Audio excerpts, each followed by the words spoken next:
Hi, സുഖമാണ്. വിശേഷം എന്ന് പറയാനായിട്ട് എന്താ, ഇങ്ങനെ ചെറിയൊരു സീരിയലൊക്കെ ആയിട്ട് ഇങ്ങനെ പോണു. പിന്നെ പ്രത്യേകിച്ച് ഇന്നത്തെ വിശേഷം എന്ന് പറയാനായിട്ട് എൻ്റെ ഉറ്റ ഫ്രണ്ട് കൃഷ്ണ തുളസി ബായിയുടെ ഒരു പുസ്തക പ്രകാശനത്തിന് വന്നാണ് ഞാൻ. ഇത് എന്ന് സ്വന്തം കൃഷ്ണ, ഈ പുസ്തകം. ഇത് ശരിക്കും നല്ലൊരു പക്ക പ്രണയത്തിന്റെ പ്രണയവിരഹം ഒക്കെ ഉണ്ട്, ഉൾക്കൊള്ളിച്ചിട്ടുണ്ട്. നല്ലൊരു പുസ്തകം. പ്രണയമില്ലാത്ത ആരാ ഉള്ളത്? അങ്ങനെയൊക്കെ ചോദിച്ചു കഴിഞ്ഞാല് കുടുംബം തകർന്നു. സത്യമാ, കുടുംബം തകർക്കും. പ്രണയം ഉണ്ടായിരുന്നു ചെറുപ്പത്തിൽ പഠിച്ചോണ്ടിരുന്നപ്പോ, അത്ര വരും. പിന്നെ പ്രണയിക്കണം എന്നൊക്കെ ഉണ്ടായിരുന്നു. ഇത് വരണ്ടേ.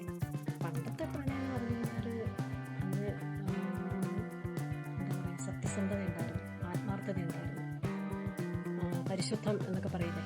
ഇപ്പോഴത്തെ പ്രണയം എന്താ, ഇതേ വന്നു ദാ പോയി എന്ന് പറഞ്ഞ പ്രണയായി.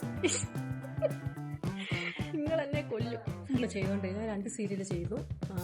സീല് 9 മണിക്ക് സ്നേഹപൂർവശാണ്, പിന്നെ സൂര്യയിൽ 9 മണിക്ക് ആംഗല്യം തന്തുനാനാണ്. ഇത് രണ്ടാണ് ഇപ്പൊ ചെയ്തത്. ദൂരദർശൻ എന്റെ first serial George Onakkoor sir ഉണ്ടല്ലോ, ഓണക്കൂർ സാറ് ഇല്ലം എന്ന് പറഞ്ഞ സീരിയലാണ്. 13 എപ്പിസോഡായിരുന്നു, നായികയായിരുന്നു.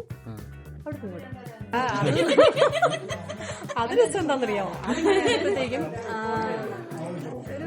പക്ഷെ അത് ഭയങ്കര ഹിറ്റാണ്.